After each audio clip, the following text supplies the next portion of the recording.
Welcome to Legacy Builders, Strategies for Building Successful Family Enterprises, brought to you by Beacon Family Office at Asante Financial Management Limited.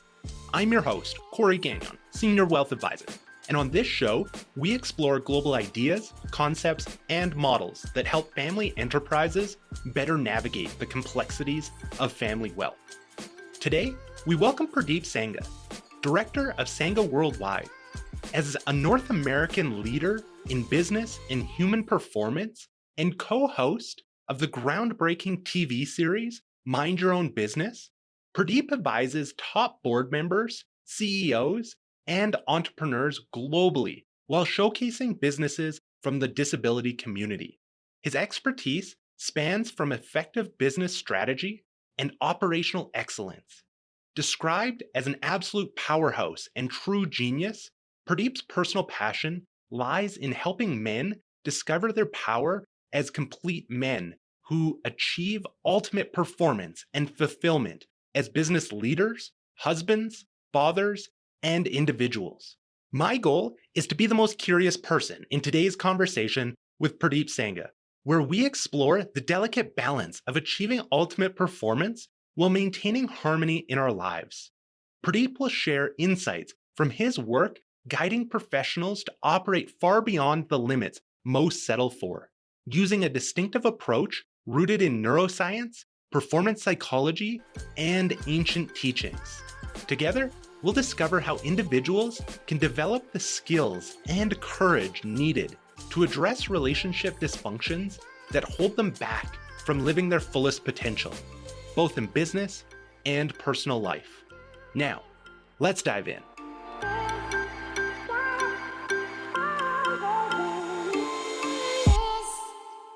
Welcome, Purdeep. We're excited to have you here today to share your wealth of knowledge and experiences with us. Let's dive in, shall we?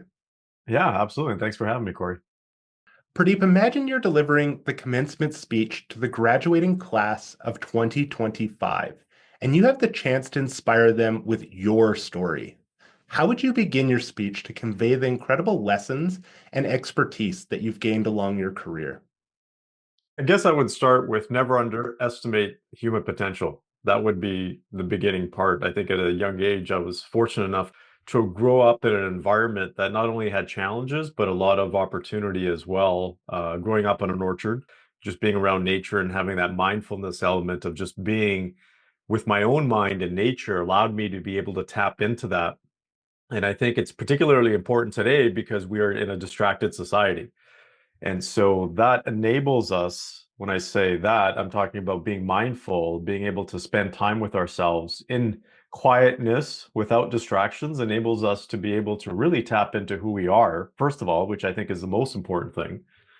Finding out who we are, what our likes are, what our dislikes are, who are we are at the core, because that creates alignment in our life. And from my experience, that is just something that I've lived through, is I just had the fortunate opportunity to have people in my life, experiences in my life that enabled me to live out to my full potential and experience the life that I was meant to live.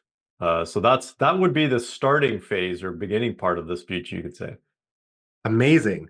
And so when you think of underestimating human potential, what does that look like in society? What are people doing when they underestimate what's possible?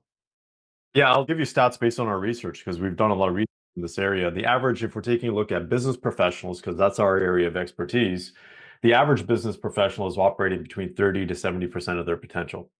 So we tend, and someone said this when I was actually in the corporate world, and it's still burned into my mind here, where someone senior to me said, "Hey, Pradeep, you have way too high expectations and you have way too high expectations of people." And having the background that I had at that time in performance psychology and neuroscience, I knew that that wasn't true. Right. But there was a moment in time, though, probably for a couple of weeks, where I questioned myself, where I said, was that person right? Are they correct on this? Am I just being, an overachiever? Am I expecting too much of myself and of people? But when I really looked at it and I sat back and I observed the environment and the information and the data, because that's one of the most important things. I'm you can say a scientist at heart. I said, no, most people don't have high enough expectations of themselves.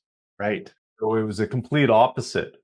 So I've always been the highest achiever in my peer group, whether it's corporate world or academically or from a physical perspective, sports or whatever.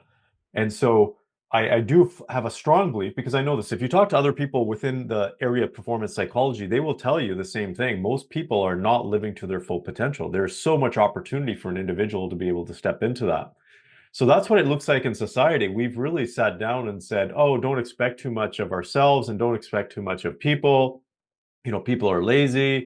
That's not necessarily the case. We just have not been shown and trained and coached on how to really step into our potential. But if you take a look at the average person in the business world and compare them to the sports world, there's a stark difference Right. because they are being pushed past their limits. They are using elements of performance psychology and neuroscience to really enable sports athletes to reach their full potential in sports.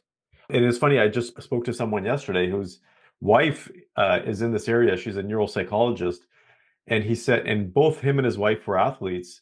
And he said, it was really interesting when I shared my work. He said, what's really true? Because he's in the business world now. And he said, when he transitioned from sports, because he played semi-professional sports, to the business world, he's like, it's like everything just stopped.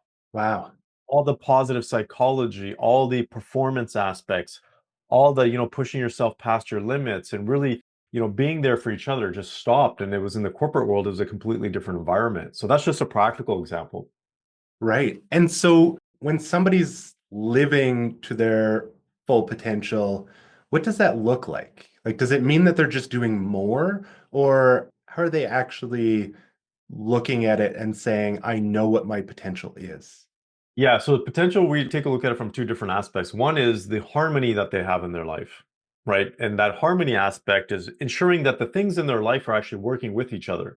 So it could be the relationship with their spouse and with their kids and their work, all of those things, finances, health, all of that is working in, I like to say, coherence with each other because there's a synchronization. Yep. The other aspect is that they're high performers. They're pushing themselves past their limits. They're growing. They're challenging themselves on a consistent basis. When you have a combination of those two, you have a higher quality of life. And that's essentially what I'm talking about when it comes to potential, is having a higher quality of life in those two areas of performance and harmony. So relating that back to professional sports and the things that are being done for athletes, what is it that we can do in the culture of ourselves, our families, and our work environment to bring some of those aspects in and help us live to that potential? I think the first thing is know that it is a skill. Right. It's a skill that can be trained, that can be learned. So that is the most important thing. And the easiest thing that I relate it to is, for example, financial literacy. Many people are not financially literate until they actually, get older. They're teaching that in schools now, but it's a skill that's taught and learned. It's a life skill. Same thing with a relationship. The unfortunate thing is that you don't learn that in school in terms of how to have successful relationships. Right. You learn the hard way. So performance is a specific skill set that can be learned. So educating yourself on that is very important. And you could do your own personal development, you can read books, whatever it looks like for you, but there's an opportunity for us to grow into this area. That's the first thing I would say that people can do. The second, and I always tell people this is probably the fastest, not necessarily the easiest, but it's one of the most effective ways is search those and find those who are really experts in the areas because you want to find the most credible resources with people that have done that or teaching other people to do that so that you can consume that knowledge and information and you can shortcut that curve of actually improving your skill set. That's what I do. If there's any new area of life that I want to learn something about, I always look out for the best person, search them, and then identify their resources and learn from them. And so, Pradeep, you mentioned how to have successful relationships. And I want to relate this back to some of the items that you mentioned, how you would begin your commencement speech in that relationship with yourself. Mhm. And so, can you talk about some of those skills and maybe behaviors that allow people to have a better relationship with themselves. Yeah, it goes back to that old ancient, saying know thyself, which most of us do not know. We get caught up in our roles, we get caught up in expectations that other people have of us. And it takes us typically, like for example, when we work with individuals, we use the analogy of an onion. How most people are living is like the outer layer of the onion, but what's really, really true to them is in the inside. So they have to peel back all those other outer layers to get to the true core, and that requires us to do a lot of digging and introspection on that part. That's when I wrote the book, The Complete Man. Everything in The Complete Man it starts from within. Everything starts from within. And most of us are not aligned, I would say, in our lives. We have forgotten who we are. Most of us maybe haven't even been in touch with who we are. And some of us are even afraid to find that out because it may not align with the life that we have right now. Right. Because we've been living decades a certain way, whether it's being with a certain type of person or as a partner or in their career or the friends that they've developed or whatever that might be. A lot of people are just not sure of themselves. So it really takes some digging. An exercise that we do, and I do this every year myself, is that we get people to go away for at least one night or two nights, and three or four if they can really step away from the work and the family members, and just by themselves. Like, for example, I go away for every year 4 days by myself where I don't have my kids, I don't have my wife, and I really sit down and think, what do I want from life? Who am I really? What are the things that are bogging me down? What are the things that I need to change? And I don't think about the roles that I have in my life. I really get down to who I am. And I always then layer on my roles. Okay, so once I know what I want, what's my responsibility as a dad, as a husband? How do I want to give in those roles? Then it starts from me and then it works the other way around, whereas most people are starting with the roles that they have and then they have very little left for themselves. And so life is a tangled web of these roles and relationships and expectations from within and from others. As you go away and you mentioned the word distractions and how distracted society is. How do you ensure that you're in the right mindset for those 4 days? Peel back that onion and remove those expectations because I could see there could be a lot of fear and it could create a lot of anxiety if somebody was left on their own without some of these skills and understanding how are they going to spend that time. Yeah, and especially for high achievers, because going away for 4 days and not really doing much except for doing some introspection can be scary. It can feel like it's worthless, right? When you have, all of the stuff happening in business and your personal life. The most important thing is understanding the importance of this. So the why behind this, the purpose behind it is the number one thing. And knowing that 4 days or even 2 days away is going to have a massive positive impact on the rest of the year. Right.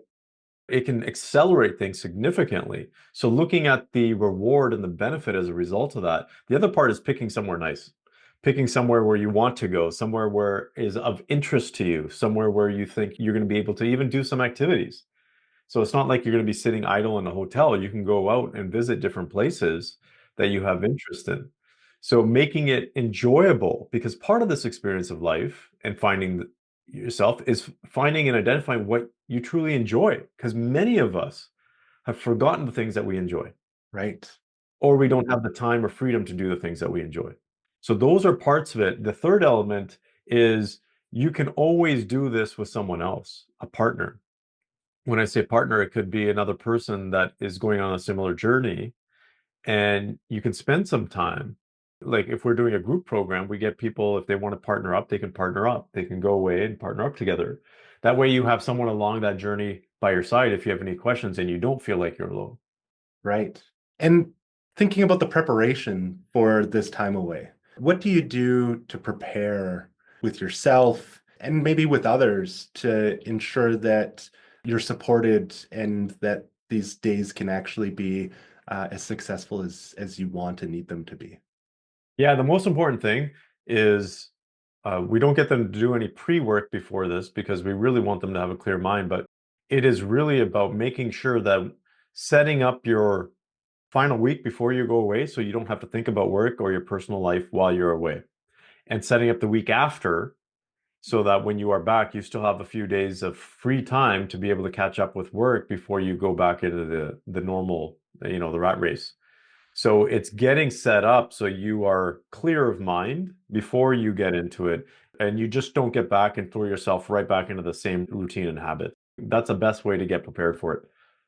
And so thinking about the commitments that people have made, and I think about in family enterprises, we've got all this expectations on ourselves of others. We've made these commitments and some instances, large investments that depend on execution. And so there could be some fear that somebody's going away and they're coming back and they've changed and their ideals have changed and their commitments have changed. And, it can feel like, oh, I'm not sure that we can handle that. I'm not saying that that's how this experience ends up, but how can you prepare others around you and maybe create that culture where other family members, other people in the business are doing the same so that we can support each other once we understand, what we enjoy and a little bit of that understanding of ourselves. Yeah, that's an important one. And that's part of the conversation that happens in the FEA community, for example, is you want to make sure that, it's not just one person that's doing this. This is an exercise for each individual family member that's part of the business or, part of the family that's important in these conversations. So you can make this as an exercise for more than just one person. So if it's, siblings in a family business, then you can get each sibling to do the exact type of exercise. And then ensuring that there's some kind of family strategy as well. That's the other part to this as well, because it's not the individual just coming back and saying, "Hey, I've changed," and all of a sudden, this is what I'm going to do, this is not what I'm going to do. It has to align with the family's overall strategy. So combining those two elements is very important. And what would be success measures coming back and knowing that this 2 days or 4 days or whatever the investment was truly successful? And I think of it, as you said, this is an annual thing. So we're probably reflecting back of the year or the quarter or, probably a point in time that's a distance away and reflecting that this was a great investment and worthwhile. So the number one thing is how you feel when you get back. Do you feel more clear? Do you feel like you're more aligned? Because it's an exercise of inner reflection, but it's also letting go of all the burden that people hold. So there's a cleansing part of this too, because we carry that burden around on our shoulders all the time. And if we continue to carry it around, it's going to bog us down, which most people do feel bogged down by responsibilities. So having that freedom and feeling free is one, but the second is being consistent with what you committed to coming out of that 2 days, 3 days, however many days it is. So that consistency is the second most important factor. Is you're going to be challenged when you get back. Other people may like it, may not like it, and it's easy to get back into the normal routine of things. So those are the two biggest factors, which is how do you feel and how are you actually changing your behavior and being consistent with it. And from a accountability perspective, talking about doing this as a family, as a group, what sort of things have you experienced families when they've done it well and held each other to this and said, this is very important that we each do this and that we come back and we are consistent and more aligned with ourselves? Yeah, it can happen in two different ways. It could be less aligned because people can come back and say, this is something I truly don't want. For example, it could be a second generation person saying, I don't want to take over the business, or I don't want to be part of the business, or I don't want to be in this role, whatever it may be. And that's not necessarily a bad thing because that needs to be talked about and brought up sooner than later, because that individual, if they weren't aligned with it internally, then it would have just caused them more angst and issues later on in life, and it just builds. So that could be one. But the other part is greater alignment, obviously, a greater understanding for each other. There's a feeling of being refreshed. You'll probably have more strategic and innovative and creative ideas coming out of this. So those are the positive benefits that come out of these types of sessions for individuals. And going back to professional sports, there tends to be some planning involved of here's what we're doing with the individual, with the team, and there's a sequence of events. It's not we're just going to do this whenever, there's typically seasons within sports.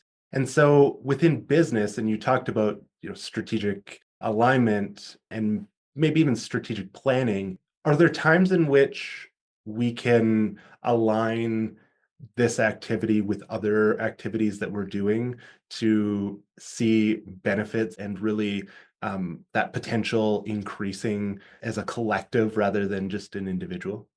Yeah, that's a really good question. I tend to, and this is what when we work with individuals, we tend to align it with their business cycle. And so if you do this individually as a person, if you do this a couple of months before your business cycle, Right. ideally, this is how it should work. You do this individually, then you do this from a business strategy perspective a couple of months before your new year starts, right? And so you should have your strategy at least 3 weeks before your next year starts. So that's the ideal timing. You don't want to be a quarter into the year and do this. Well, I shouldn't say that.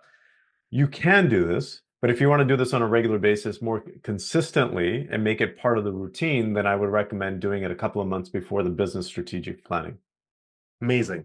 And going back to siblings or, working together, I'd see this as it could be easier to do if we were talking about a single business leader. Maybe we're talking about a founder or a single entrepreneur. But now we're bringing multiple people in. Do you have some success stories where you've seen this work really well and brought people tremendous success on a personal, relational, and business level? Yeah, I can give you one, two brothers. They have an accounting firm down in the US, for example, two different offices in two different cities, and they were both very successful. But one of them, for example, had a challenge in his own personal relationship. So his marriage. And so that was impacting the energy and time that he had to really help grow the business. So in his approach of doing this process, he identified what needed to change. And what needed to change was he needed to change his relationship. Right. And from this perspective, he actually made the decision to leave the relationship. So by leaving the relationship, not that it changed anything in the short run, but in the long term, the next year, he felt more refreshed to be able to go through this exercise again, had more energy for him and his brother to be able to drive the business forward and actually grow the business at the level that they needed to grow it at. So this is what we see a lot of the times is someone or one or more people, it could be pretty much everyone, that feels bogged down by something, which is impacting the overall team. So the result is typically that we've seen from experience is that when you go through this exercise, people come out with more energy collectively, which helps the overall business. Right. And so in that case, it sounds like him as an individual grew in a different way than him and his spouse. His spouse maybe stayed stagnant. He grew and learned more about himself. Is that a risk where we see people who just are very resistant to doing this work and maybe they're being left behind and we can see that? You talked about that we don't learn how to have relationships. Maybe his spouse hadn't learned some of the things that they needed to do to be in that relationship. Is that a risk that we're surrounded by some of these people who aren't looking to be high achievers and live to their fullest potential? Yeah, I'm going to be very straightforward and direct with this because we've done a lot of research in this area of relationships as well. And what we've identified is the vast majority of people, particularly, we've done a lot of research with men in particular. Many men, and I'm not saying this doesn't apply to women because it does in many cases, but many men do not leave their relationship because they're afraid they're going to lose their kids or half their wealth or more. So they stay in a relationship that's not functional, whether they are the cause of it or not. Let's just put that aside. But they are afraid to leave it. They're afraid to really step up and sometimes even acknowledge and bring it to light to their spouse that, hey, look, I don't want to be in this relationship. And I can tell you 8 out of 10 guys feel that way. So there's a high number of men out there that are in relationships that they're not satisfied with, that they just feel like they're stuck. And I'm sure there's a high number of women as well. But this isn't just marriage. This is also, it can be a parent-child relationship because we know there's a lot of grown adults that don't want to have that relationship with their parent anymore because it's either been toxic, it's too controlling, it's not healthy, whatever that might be. Or it could be the other way around where the parent, feels obligated to continue to have a relationship with their child, even though the child is dysfunctional because it's their child, right? They can't leave their child alone. They can't disown their child. Right. So this is a common thing that we see. I would say it's a number one challenge. It is absolutely the number one challenge in people's lives. It is their relationships that they have with individuals. And thinking about that is, you know, just reflecting on my previous question, I was thinking that the metaphor, the crabs in the bucket, the people that are around you that may be pulling you down, and thinking about, and I love the example of the parent-child, where maybe there's one individual who's saying, I know that in this relationship, I can't currently live to my highest potential. And so I need to change the relationship. And in that sense, where they're in business together, they're family together, they're working and see each other day in, day out.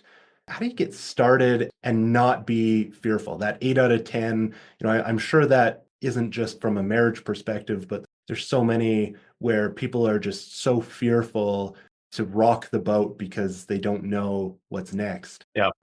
How would you approach that? I'm just thinking, that scarcity mindset of, geez, this is scary ahead, but I know that what's happening today is not working. Okay, so let's just use an example. I'm just going to use a random one because it could be going either way. A son knows that his relationship with his dad, they're both in the business, right, is not healthy. He doesn't like it, whether he's feeling controlled or whatever that looks like. So, one of the things, the first step is to do some inner reflection to identify, does the son need to do any work to improve that relationship? That's where it ultimately starts. And then, if the son is doing things and changing behavior to really shift the relationship, and let's just say the relationship doesn't shift, then the son has to take the next step and identify, okay, so what is the impact of this relationship that is happening? And how far does this relationship transfer into other areas of his life? So if it's just at work and can stay at work and the son can really deal with that because he's got a healthy family situation at home, then that's okay. But if he feels like, oh, like that is causing issues in, let's just say, his marriage, because it could be, but this is very common as well.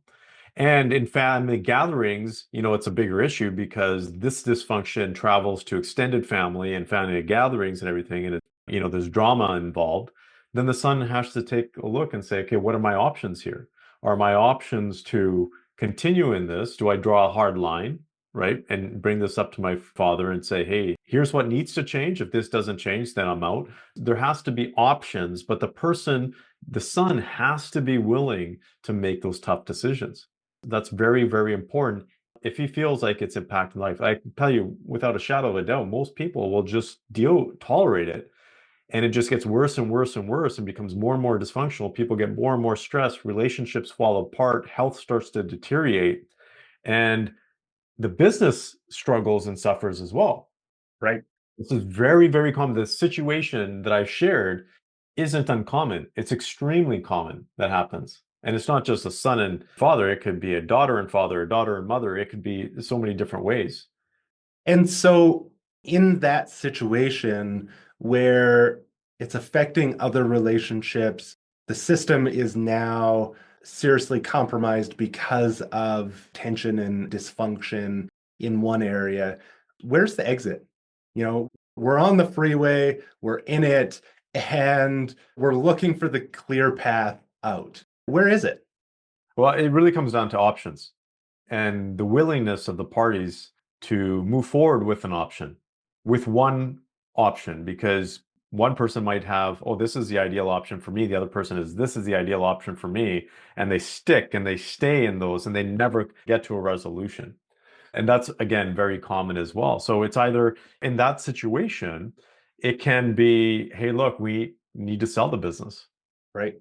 Right. There's a lot of families that have missed that opportunity, the ideal opportunity for them to sell the business. And then there's more and more tensions. So that could be an option. It could be one person stepping out of the business completely. They might still have ownership, but they're not part of management, for example. So there's a number of different options from that perspective. You could buy the other person out. Like there's a number of different options. People just need to be willing and have the guts fundamentally to be able to move forward with an option and bring those issues to light.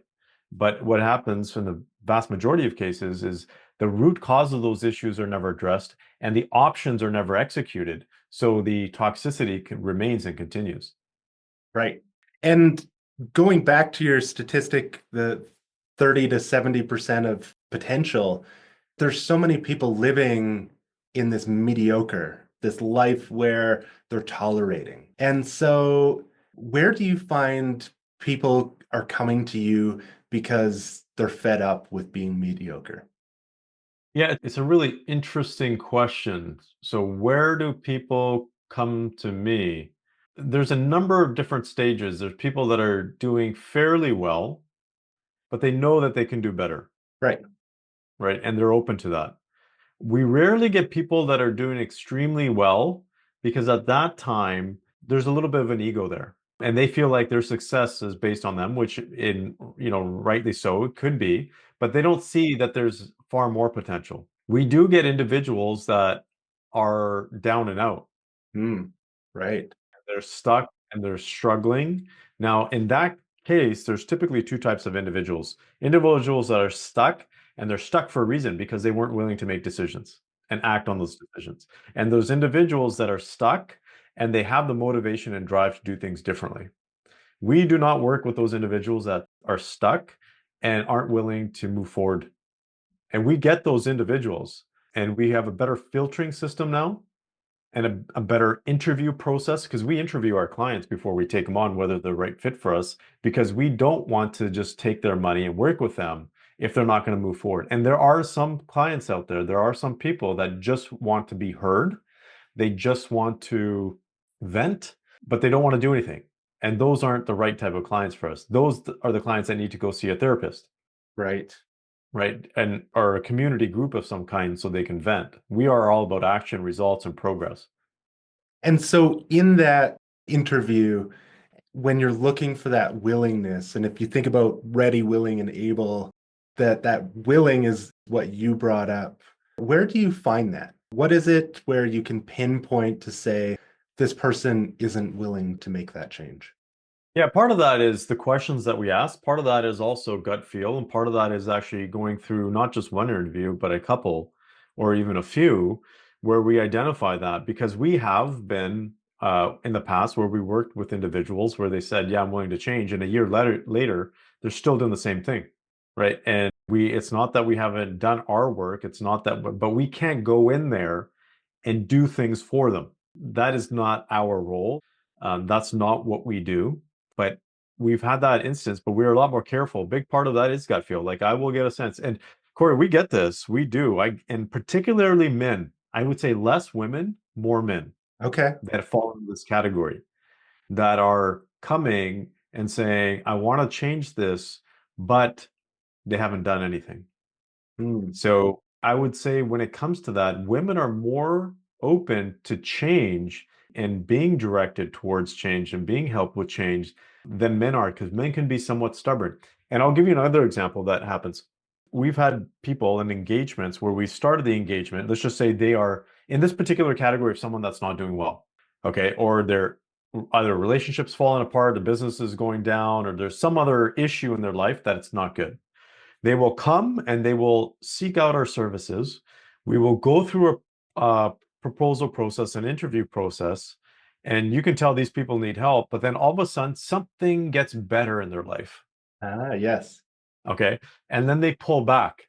And that area of their life that's gotten better is only temporary, right? Because it's just a temporary improvement.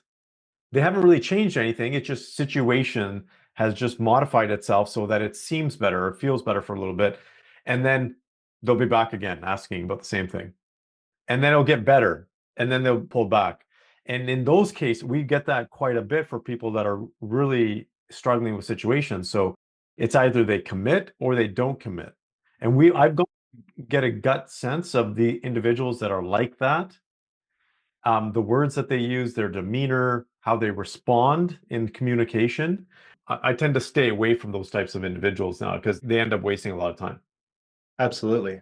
And you made a comment about somebody maybe needing a therapist. And I just want to bring that into the conversation quickly of the role of different professionals in this sense, because I think that there's so much good that can be done from having a psychologist a part of your individual team. And so, where do you see the difference in the work that you're talking about versus when somebody's gone through and worked with a therapist and continue to work with a therapist? Yeah, we have a performance psychologist on our team, for example. So that's different than a typical therapist or a psychologist. And we have partners that we do all the time refer out to psychologists because there are people that require deeper work. The difference that we have and the difference in the approach, I'll give you an example. One of our most recent clients that we brought on had been working with a therapist, a psychologist, for 6 months. In our first conversation, I did a deep dive in terms of the interview process, finding out the challenges. And at the end of the hour, I had broken down things for him from an action perspective. And he said, Purdeep, I've been working with this psychologist for 6 months. I've never gotten the clarity that I've gotten here within this last hour with you. Mainly because it wasn't just all about talking, it's about solution focus and action focus, what needs to happen to make progress. So this is where I draw the line. A lot of the therapists, just like any doctors out there, I'm very careful. Again, I'm very direct. I'm going to say, just like doctors, they're not equal. There are great doctors and there are not so great doctors, and the same thing with therapists and psychologists. So a person needs to be very careful. But what I've noticed in the area of psychology and therapy, because I'm in that space, but more from a performance standpoint, is that it becomes more of a conversation and a talking thing rather than action. And sometimes that is required because some people just need someone to talk to. Sometimes people just need someone to release the things that are on their mind, that they just need to maybe have a sounding board for. So there is a place, there is absolutely a place for a therapist or a psychologist. Not only for that, but there are cases where we work with individuals, whether it's in a relationship, for example, where we have referred our clients to relationship psychologists or therapists because they need to do a deep dive into their relationship, into their marriage that we're not qualified to do. Absolutely. Or there's some kind of trauma or deeper psychological challenge that we're not skilled to deal with that needs to be addressed. Or they have some kind of specific type of condition, like it could be ADHD or autism or something else that is impacting their performance, where we have a certain amount of knowledge, but they need deeper work. There's so many positive cases where professionals in that area can be brought in and make a positive impact.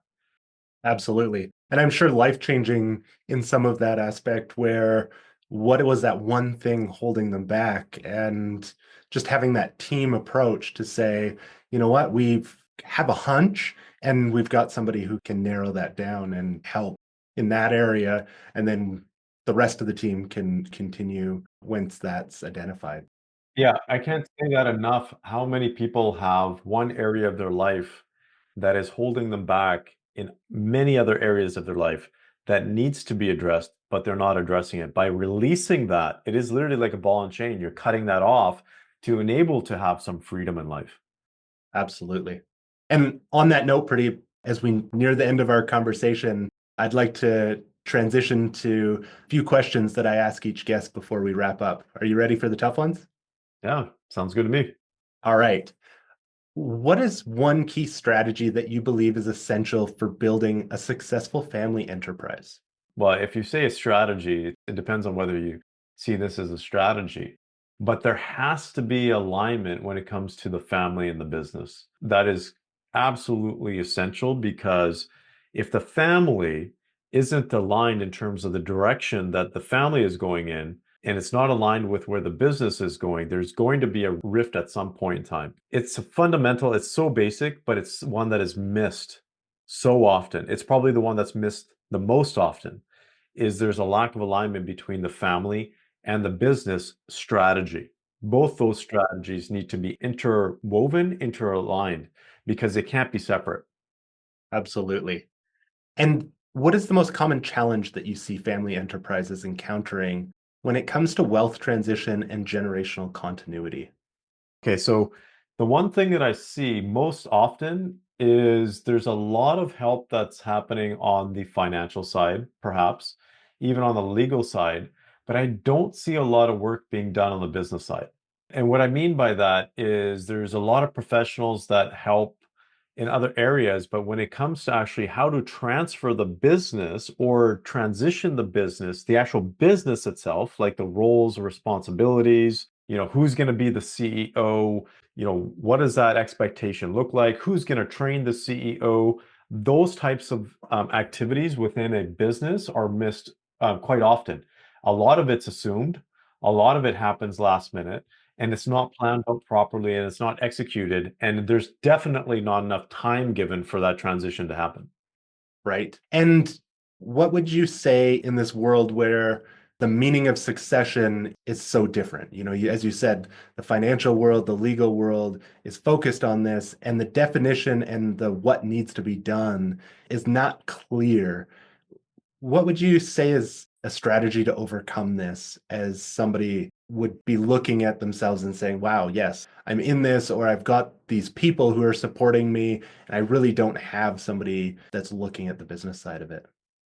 Well, I would say get a seasoned FEA person. Isn't a pitch for FEA, but I truly believe this. This is someone who is a strong person in family enterprise advising that understands the business side. That would be my suggestion. Someone that doesn't just understand the business side, but also understands the wealth and the other aspects. But the business side is very, very important. It's very, very critical for them. I see a lot of individuals, there's a lot of individuals in the FEA community that are focused on the wealth or on the accounting or on the legal side. There's very few that focus on the business side. Absolutely. And in your experience, what are the top three key qualities that successful family enterprise leaders possess? Okay, so this sounds cliche, but the number one thing I would say is emotional intelligence. Yes. Being in tune with themselves and being able to be in tune with other people in the family. Now, that doesn't mean that you bend to their will. It means that you understand where they are, and sometimes it requires making and having strong boundaries. That would be the second element that I would say, especially in a family business, having the ability to have tough conversations and draw boundaries and lines is very, very important because in families, people overstep boundaries all the time, Right. all the time. And that is so unhealthy. It's not perfect, but let's just say on a score of 1 to 10, let's just say if a family is overstepping boundaries and they're at the 10 level, that's extremely unhealthy. If they're at the 1 or 2 or 3, even 4 might be okay. But once you get to 5 and above in terms of stepping over boundaries, it becomes dysfunctional.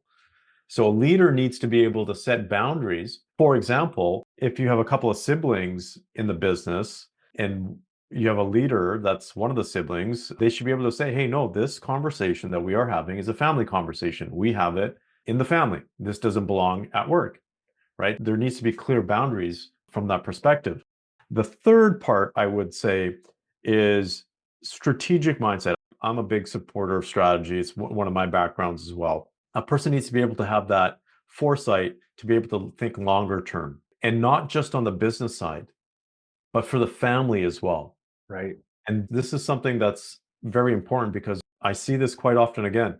There's super smart people in business, the business side, but they're not looking at the family side, right? These are people that are amazing business leaders from the perspective of driving business and growth and profitability, but they're not so great when it comes to, okay, where's the family going? What is the family? So someone that is able to have that foresight for both sides, family and business, is very important. Fantastic. And Pradeep, before we conclude our discussion today, I'd like to highlight where our listeners can engage in more of the conversations that you're having, as well as some of the conversations or material that you find would be relevant to the conversation that we had today. Yeah, sure. So I have a Substack newsletter. You can find it at pradeep.substack.com. That's the easiest way to get a hold of me or my information or some of the content. And I'm most active on LinkedIn as well. Those are the two places. And I would say Within the FEA community or the FEC community, Family Enterprise Canada community, I do see a shift now in terms of their direction. And I think going forward, there's going to be some great resources for family enterprises there as well. Fantastic. I want to make sure that we've covered everything today. Is there anything else that you'd like to share with our audience that we didn't get a chance to touch on? Well, I think the thing right now, depending on when this episode gets released, is there are family businesses that may be challenged due to these tariff conversations. And what is going to get people through this is the ability to align your family strategy with your business strategy.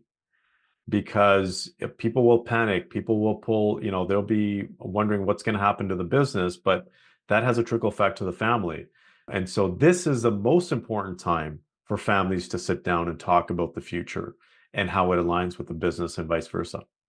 Fantastic. And I think family enterprises are so well positioned to weather the storm and navigate through the uncertainty just because of the nature of the way that they're designed. So if they can harness that energy and the power that they have, I think that there's great potential for them on a go forward based on the chaos that's being created. I completely agree. Well, Purdeep, thank you so much for taking your time today, for sharing your expertise and the experiences that you have. It was incredibly enlightening and valuable for me. And I know that there will be listeners who find many nuggets of great information in our episode. So thank you for your contribution. Yeah, thank you for having me, Corey, and being an awesome host. I appreciate it. Thank you. As we wrap up this episode, we invite you to reflect on Purdeep's insights about operating at our full potential through the dual lenses of harmony and high performance in our lives. Whether you are part of a family enterprise or provide consulting to family businesses, Purdeep's approach reminds us that achieving success requires more than professional excellence. It demands self-reflection, courageous conversations, and difficult decisions that align with who we truly are. Throughout our discussion, we explored how individuals can move beyond mediocrity to unlock their full potential through intentional self-work and relationship assessment. Purdeep emphasized that achieving harmony while maintaining high performance requires both courage to address dysfunctions and willingness to make difficult changes. These insights provide business professionals with practical approaches to cultivate not just career success, but a complete life that balances personal fulfillment with professional achievement, operating closer to 100% of their true potential. For those seeking guidance on maximizing their personal and professional potential, Purdeep is ready to support. I also encourage you to check out his book, The Complete Man, as well as explore the programs offered through Sangha Worldwide. For more information about Purdeep's work and to support you on your journey, visit the links in the show notes. Thank you for joining me, Corey Gagnon, your host of Legacy Builders Podcast. It's my personal passion to explore with you these topics related to family wealth. If you enjoyed today's episode, you can subscribe on Spotify, Apple Podcasts, or your preferred podcast platform. And don't forget to share this episode with family, friends, and colleagues who you care about. If you'd like to help support this show, you can do so by leaving a rating and review.